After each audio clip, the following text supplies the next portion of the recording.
Deuxième discours, deuxième sermon sur le psaume 30 de saint Augustin contre les donatistes. Ce sermon, qui embrasse le second tiers du psaume, a pour objet les douleurs et les gémissements de l'Église à cause des mauvais chrétiens et des donatistes. Reportons, mes frères, notre attention sur la suite du psaume et considérons-nous dans la personne du prophète.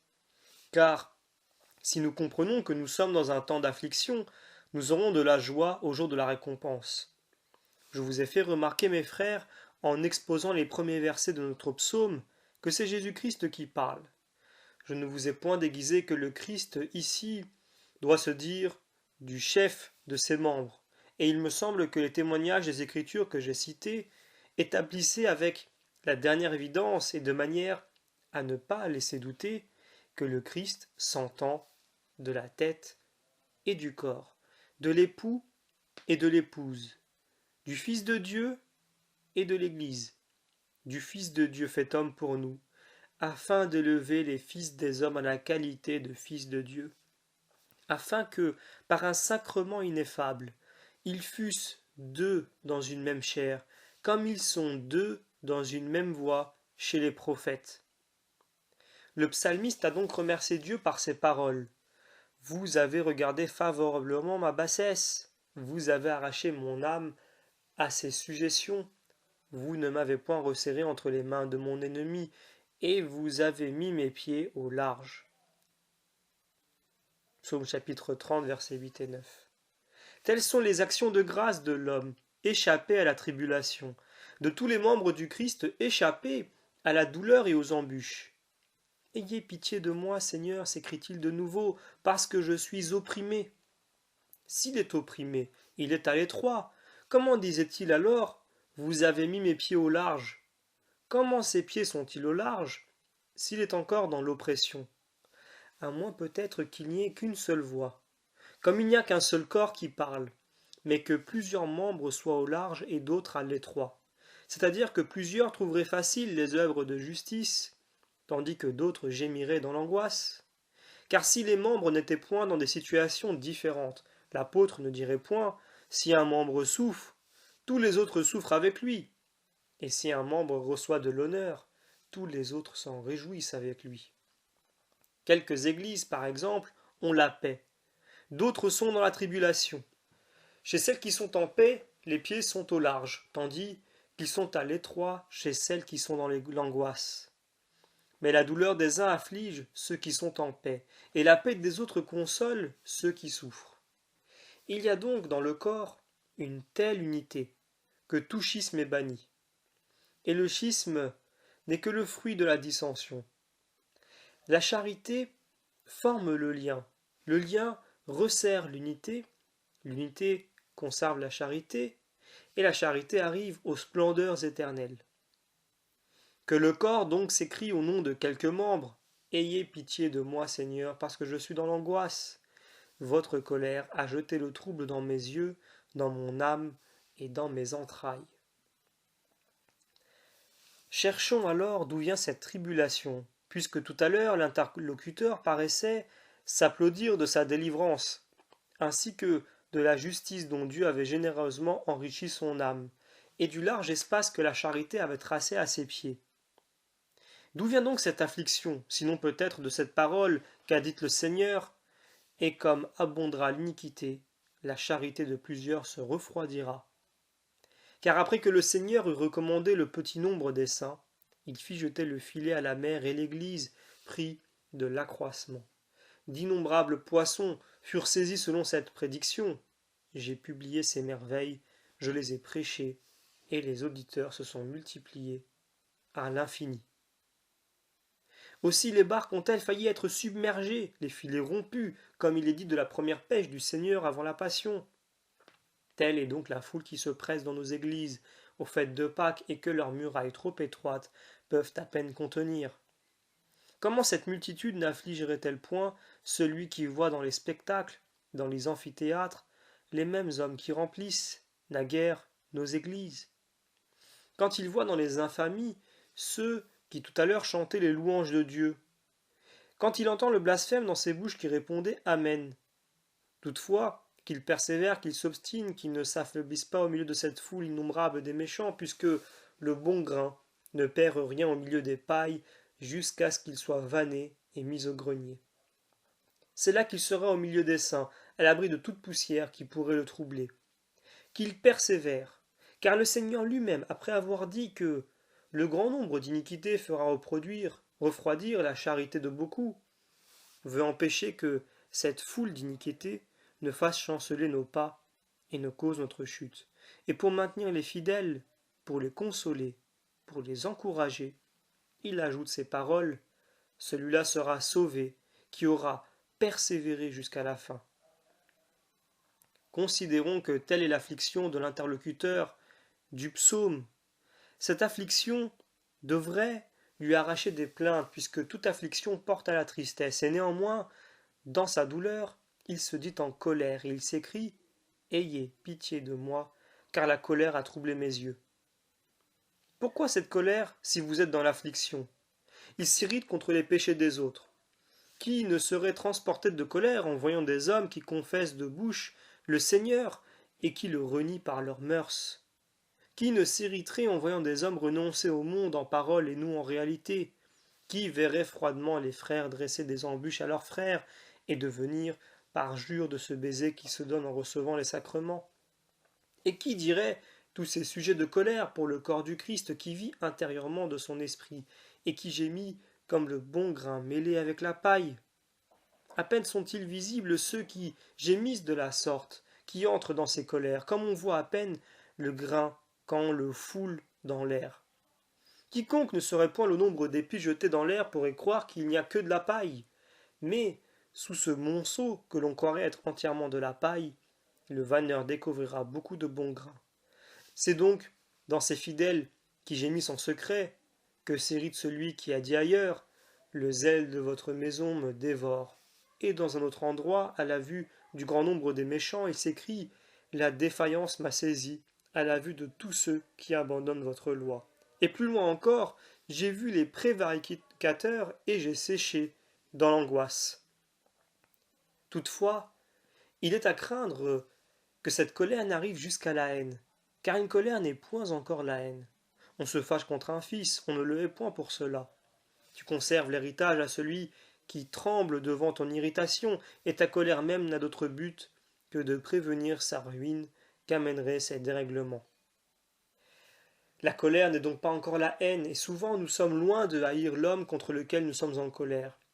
Mais que cette colère dure quelque peu dans notre âme, qu'elle n'en soit pas bannie promptement, elle grandit et se tourne en haine. C'est pour nous engager à étouffer toute colère avant qu'elle arrive à la haine que l'Écriture nous avertit de ne point laisser coucher le soleil sur notre colère. On rencontre parfois un chrétien qui a de la haine et qui reprend, chez un autre, un acte de colère. Il fait un crime à un autre de sa colère, et lui-même nourrit de la haine. Il a une poutre dans son œil, et il blâme son frère d'avoir une paille dans le sien. Cette paille néanmoins, ce petit rejeton, deviendra une poutre, s'il n'est arraché promptement. Le psalmiste ne dit donc point « Mon œil s'est fermé de colère, mais s'est troublé ». L'extinction serait l'effet de la haine et non de la colère. Voyez que la haine étendrait complètement son œil. Celui-là, dit saint Jean, qui haït son frère, est encore dans les ténèbres. Donc l'œil est d'abord troublé par la colère avant d'arriver aux ténèbres, mais veillons à ce que la colère ne dégénère point en haine et que notre œil ne s'éteigne point.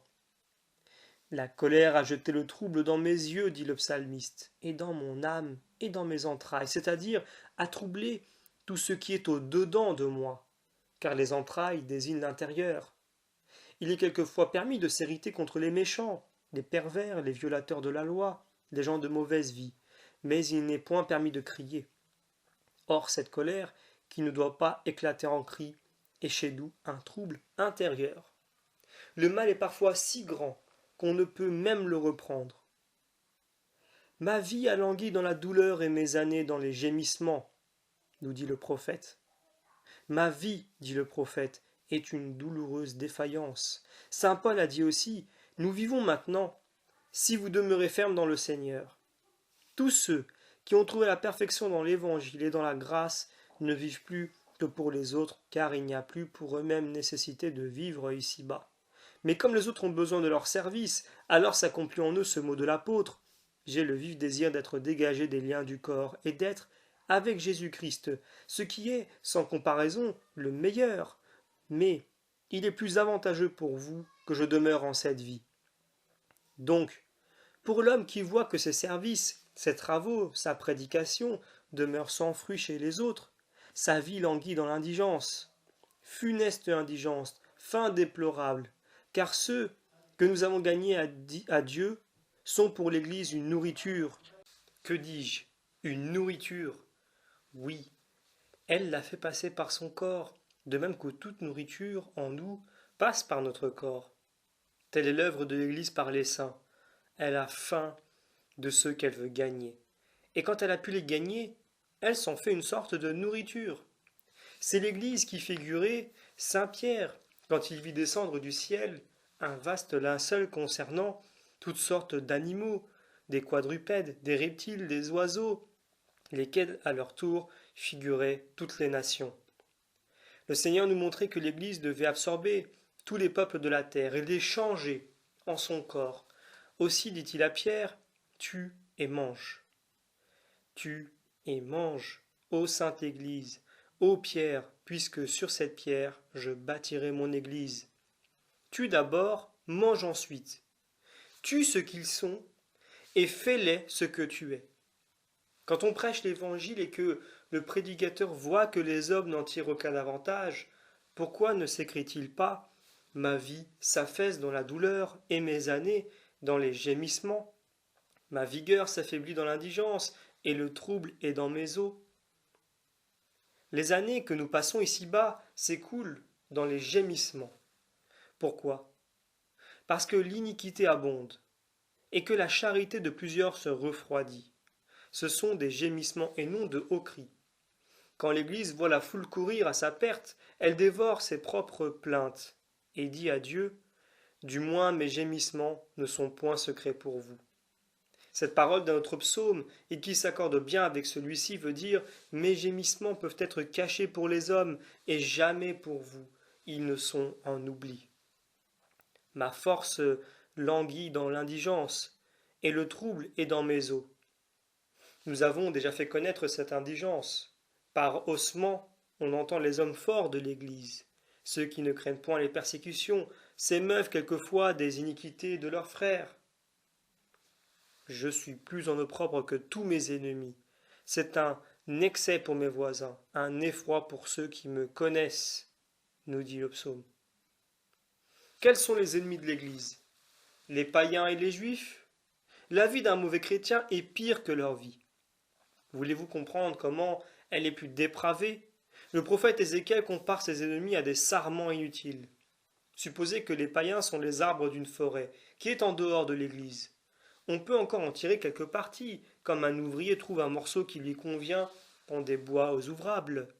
S'il y trouve des nœuds, des courbures, de l'écorce, il tranche, il scie, il aplanit, afin de l'approprier à l'usage des hommes. Mais le bois de sarment ne donne aucun fruit, et s'il est retranché de la vigne, l'ouvrier n'en peut rien faire. Il n'est bon qu'à être jeté au feu. Écoutez bien mes frères, partout on préfère au bois des forêts le sarment qui tient à la vigne, car alors il donne du fruit. Mais quand la serpe du vigneron l'a séparé de la vigne, on lui préfère le bois des forêts, dont l'ouvrier peut tirer parti, tandis que le bois de sarment n'est recherché que par celui qui fait du feu. À la vue donc de cette grande foule qui mène dans l'église une vie désordonnée, le prophète s'écrie « Mon opprobre est bien supérieur à celui de mes ennemis. Ils vivent plus mal en participant à mes sacrements que ceux qui n'y ont pris aucune part. » Pourquoi ne pas le dire franchement en latin, quand nous expliquons un psaume? Et si nous sommes plus réservés en d'autres temps, du moins que la nécessité d'exposer ce que nous traitons nous donne la liberté de réprimer les désordres. Plus que tous mes ennemis, je suis dans l'opprobre. C'est de cela que saint Pierre a dit, leur dernier état devient pire que le premier. Il eût mieux valu pour eux qu'ils ne connussent point la voie de la justice que de retourner en arrière, après l'avoir connue, et d'abandonner la loi sainte qui leur avait été donnée. Mais dire qu'il eût été meilleur pour eux de ne point connaître la voie de la justice, n'est-ce point juger que nos ennemis, placés hors de l'Église, sont dans une position meilleure que les chrétiens qui vivent dans le désordre, surchargeant ainsi et suffoquant l'Église? Il eût mieux valu, dit cet apôtre, de ne pas connaître la voie de la justice que de retourner en arrière après l'avoir connue, et d'abandonner la loi sainte qui leur a été donnée. Voyez ensuite quelle horrible comparaison il fait à leur sujet. Il leur est arrivé, ce que dit un proverbe bien vrai. Le chien est retourné à son vomissement. Et puisque tant de chrétiens semblables encombrent nos églises, le petit nombre de bons qui s'y trouvent, ou plutôt l'Église par la voix de ce petit nombre, n'a-t-elle pas raison de s'écrier: puisque tous mes ennemis je suis un objet d'opprobre, c'est le comble pour mes voisins, c'est un effroi pour ceux qui me connaissent. Je suis au comble de l'opprobre aux yeux de mes voisins, c'est-à-dire ceux qui s'approchaient de moi pour embrasser la foi, ou ceux qui étaient le plus près de moi, ont cédé à la répulsion en voyant la vie désordonnée des mauvais et des faux chrétiens. Combien d'hommes, voyez-vous, mes frères, qui voudraient être chrétiens et qui reculent devant les mœurs dépravées des mauvais chrétiens. Ce sont là nos voisins qui s'approchaient de nous et qui ont reculé devant l'excès de nos opprobres. Ceux qui me connaissent en sont dans l'effroi, nous dit le psaume. Pourquoi tant craindre? Ceux qui me connaissent, dit le psalmiste, sont dans l'effroi. Qu'y a-t-il de si effrayant pour un homme de voir dans le désordre une si grande foule, de trouver dans la dépravation ceux dont il avait les meilleures espérances? Il craint alors que tous ceux qu'il a cru bons ne leur soient semblables, et presque toute âme honnête alors devient suspecte. Quel homme, dit-on? Comment descend-il si bas? Comment le surprend-on dans ses infamies, dans ses actes hideux, dans ses actions détestables? Tous les chrétiens, pensez-vous, ne lui ressemblent-ils point? Tel est le sens de cette parole. Ceux qui me connaissent sont dans l'effroi. Ceux mêmes qui nous connaissent le plus sont dans la défiance envers nous. Et si tu n'es soutenu par ta propre conscience, supposé que tu en es une, tu croiras que nul autre ne te ressemble. Toutefois, un homme se soutient par la conscience qu'il a de lui-même, et dans sa vie régulière, il se dit: ô toi qui trembles, que tous les autres ne soient mauvais. L'es-tu donc toi-même? Non, répond la conscience. Mais si tu ne l'es pas, es-tu le seul pour en être à ce point? Prends garde que l'orgueil chez toi ne dépasse leur dépravation. Loin de toi de te croire seul. Eux aussi, accablés d'ennui en voyant la foule innombrable des impies, s'écriaient: ils ont égorgé vos prophètes et détruit vos autels. Voilà que je suis seul, et ils me cherchent pour me faire mourir. Mais que lui répondit le Seigneur? Je me suis réservé 7000 hommes qui n'ont pas fléchi les genoux devant Baal. Donc, mes frères, le remède à tous ces scandales est que vous ne pensez jamais mal de vos frères. Soyez humblement ce que vous voulez qu'ils soient, et vous ne penserez point qu'ils puissent être ce que vous-même n'êtes point. Et néanmoins, ceux qui nous connaissent, ceux-mêmes qui nous ont mis à l'épreuve, doivent rester dans la crainte. Ceux qui me voyaient fuyaient loin de moi, nous dit le prophète. Ceux qui ne m'ont point connu sont dignes de pardon, mais en s'éloignant de moi. Mais ceux-là même qui m'ont vu s'éloignent de moi. Si donc ceux qui m'avaient vu prenaient la fuite en dehors et loin de moi, quoique, à proprement parler, ils ne fuyaient pas au dehors, puisque jamais ils n'étaient entrés à l'intérieur. Car, s'ils fussent entrés à l'intérieur, ils m'eussent connu, c'est-à-dire, ils eussent connu le corps du Christ, les membres du Christ, l'unité du Christ. Si, dis-je, ils s'enfuient au dehors, voilà ce qu'il y a de plus déplorable, d'insupportable même, que cette foule qui m'a vu s'enfuit loin de moi, c'est-à-dire qu'après avoir connu ce qu'est l'Église, ils s'en aillent dehors, formés, contre cette Église, des schismes et des hérésies. Aujourd'hui, par exemple, tu vois un homme qui est né chez les donatistes. Il ne sait où est l'Église. Il demeure dans la religion où il est né. Tu ne pourras lui arracher cette foi qu'il a sucée avec le lait de sa nourrice. Mais donnez-moi un homme, oui, un homme, qui feuillette l'Écriture, qui la lit, qui la prêche. Est-il possible qu'il ne trouve point ces paroles? Demandez-moi, et je te donnerai les nations en héritage. Et ton domaine s'étendra jusqu'aux confins de la terre. N'y verra-t-il point tous les confins de la terre seront ébranlés et se retourneront vers le Seigneur, et tous les peuples de l'univers se prosterneront devant lui. Si donc tu trouves ici l'unité de l'univers entier, pourquoi chercher au dehors, afin de t'aveugler toi-même et de jeter les autres dans un aveuglement? Ceux qui me voyaient, c'est-à-dire ceux qui connaissaient ce qu'est l'Église, qui l'envisageaient dans les Écritures, ont pris la fuite au dehors et loin de moi. Pensez-vous, mes frères, que tous les hérésiarques dans les différentes parties du monde n'aient point vu dans les divines Écritures que l'Église n'est annoncée que comme la société qui doit embrasser l'univers entier? Je vous le dis en vérité, mes frères, assurément nous sommes tous chrétiens, ou du moins tous nous portons le nom de chrétiens. Tous nous sommes marqués au sceau du Christ. Les prophètes ont parlé du Christ plus obscurément que de l'Église. Et si je ne me trompe, c'est que l'Esprit de Dieu leur montrait dans l'avenir que les hommes formeraient des sectes à l'encontre de l'Église, soulèveraient contre elle de fortes discussions et accepteraient plus facilement le Christ. C'est pourquoi le point qui devait être le plus contesté a été annoncé, précisé avec plus de clarté, plus d'évidence, afin que cette évidence devint un témoignage contre ceux qui ont lu ces prophéties et néanmoins sont sortis de l'Église. Je ne veux en citer qu'un seul exemple. Abraham, qui est notre Père, non parce que nous sommes sortis de lui, mais parce que nous imitons sa foi, était juste et agréable à Dieu. Sa foi lui obtient dans sa vieillesse un fils nommé Isaac, et que Dieu lui avait promis de Sarah son épouse. Dieu lui commanda de lui immoler ce même fils, et alors sans hésiter, sans délibérer, sans mettre en question l'ordre du Seigneur, sans regarder comme mauvais l'ordre qu'a pu intimer celui qui est la bonté même.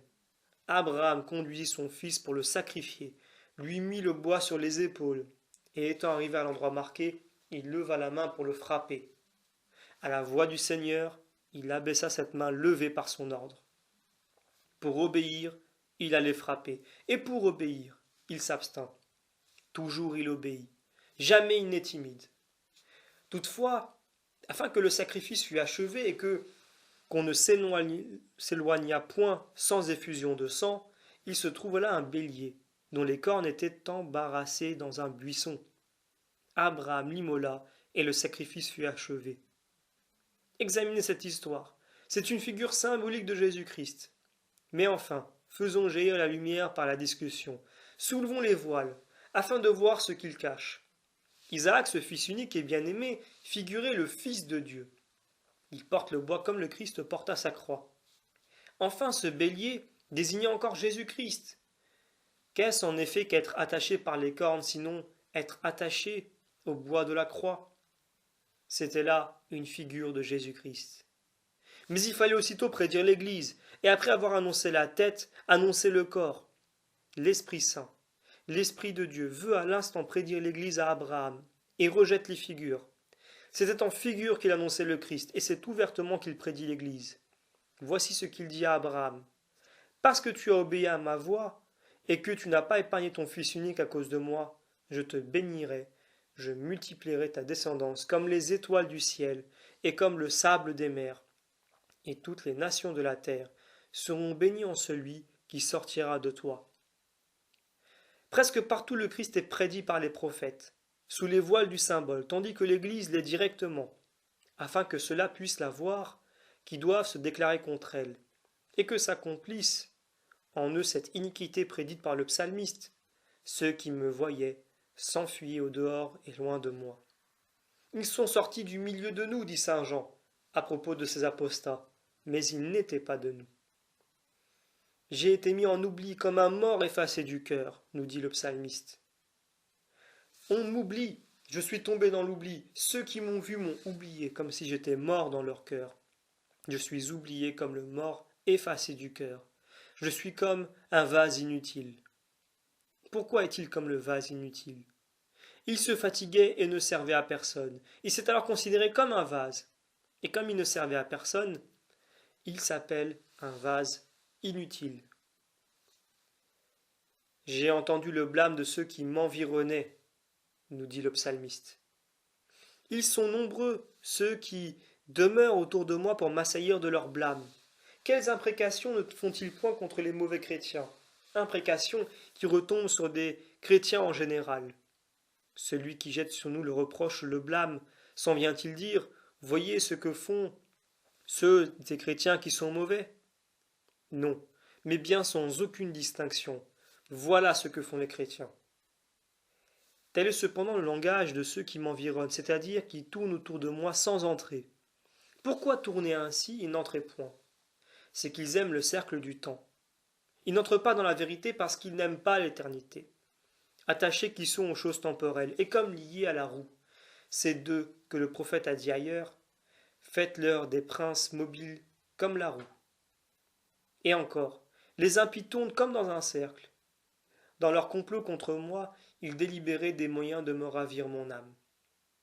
Que signifie ils délibéraient sur les moyens de me ravir mon âme?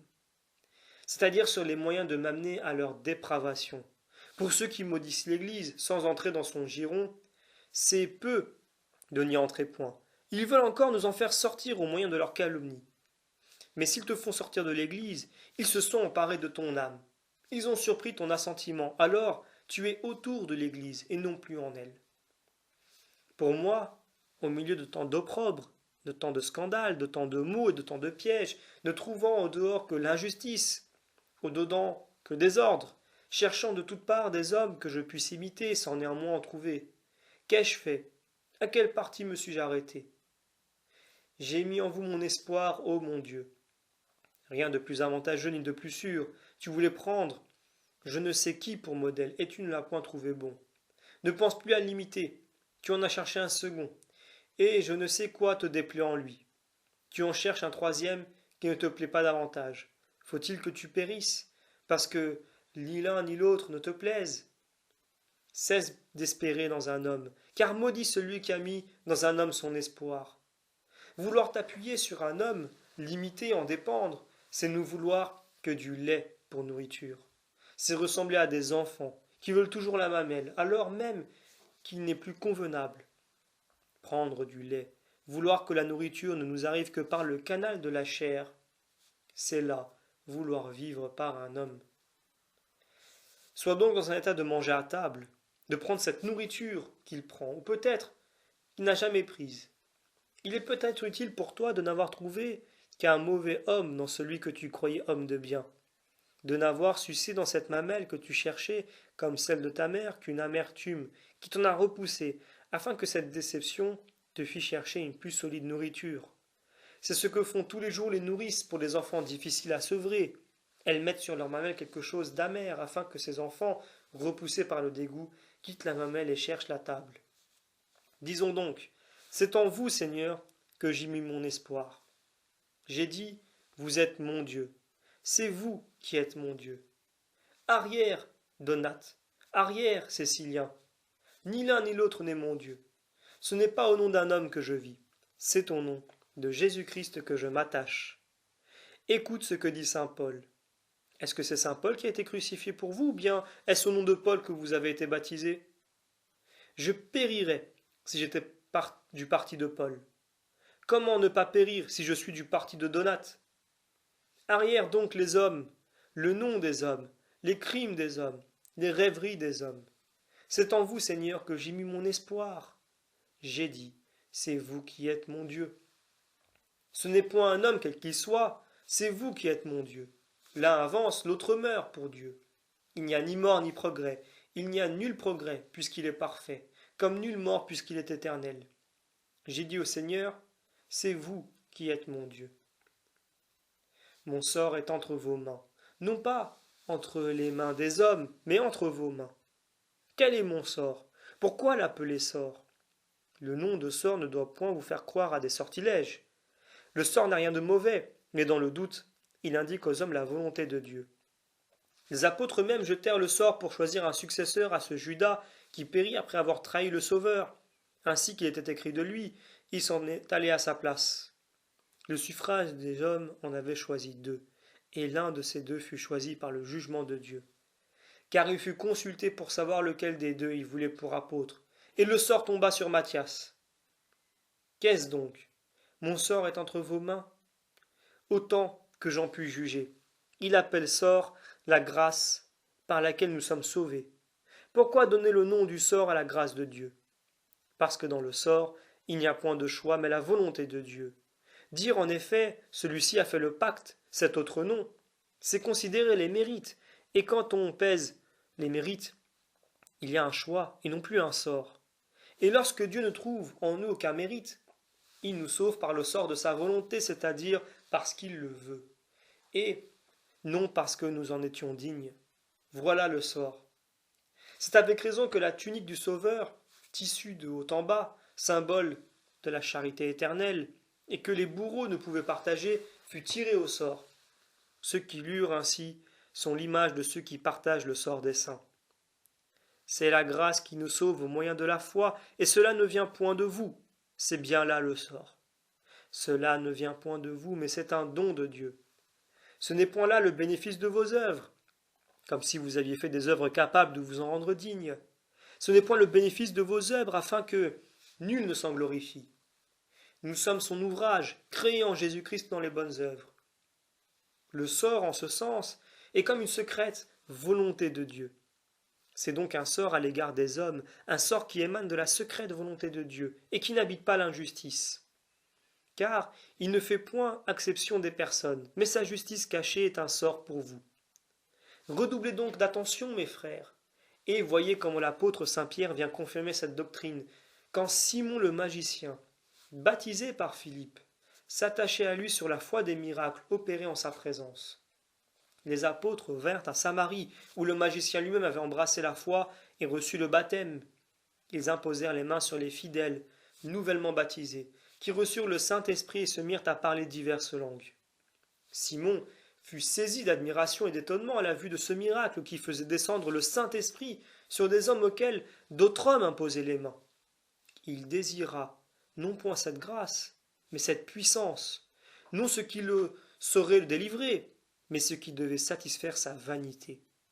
Absorbé par ce désir et le cœur plein d'orgueil, d'une impiété diabolique, d'un amour de grandeur qui méritait d'être abattu, il dit aux apôtres: Combien faut-il vous donner d'argent pour que le Saint-Esprit descende sur les hommes à qui j'imposerai les mains?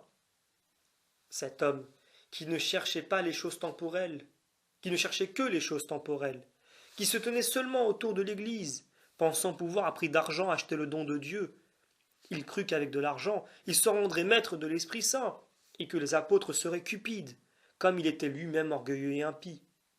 Mais Pierre lui dit: Que ton argent périsse avec toi. Qui a cru que le don de Dieu se peut acquérir à prix d'argent? Tu n'as ni part ni sort dans cette foi. C'est-à-dire, tu n'appartiens pas à cette grâce que nous avons reçue gratuitement, puisque tu as pensé pouvoir, avec de l'argent, acheter un don qui est gratuit. Et parce qu'il est gratuit, il prend le nom de sort. Tu n'as ni part ni sort dans cette croyance. Je me suis étendu quelque peu afin que cette expression mon sort est entre vos mains ne vous inspirât aucune terreur. Quel est ce sort? L'héritage de l'Église. Quelles en sont les bornes? Les bornes du monde. Je te donnerai les nations en héritage et ta possession s'étendra jusqu'aux confins de la terre. Psaume chapitre 2. Que l'homme ne vienne donc point m'en promettre, je ne sais quelle partie. Mon sort, ô mon Dieu, est entre vos mains. Que cela vous suffise aujourd'hui, mes frères. Demain, au nom et avec le secours de Dieu, nous vous expliquerons le reste du psaume.